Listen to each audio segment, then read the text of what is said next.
Hi friends, இன்னைக்கு வந்து red ரைஸ்ல வந்து இட்லி தோசைக்கு வந்து பேட்டர் ரெடி பண்ணியிருந்தேன்.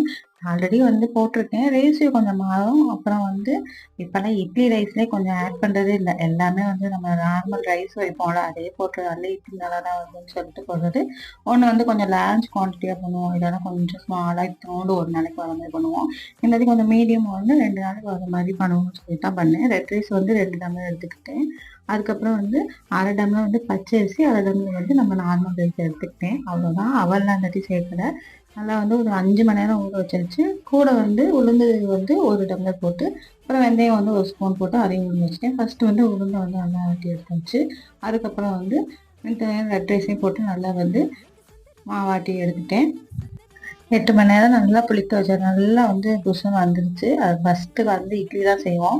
ஆனால் காலையில் வந்து தோசை தான் செஞ்சேன். தோசை சாப்பிடும் போல இருந்துச்சு. நல்லா வந்து கிறிஸ்பியாக சுட்டியாச்சு. நைட்டுக்கு வந்து இட்லி செஞ்சு சாப்பிட்டேன்.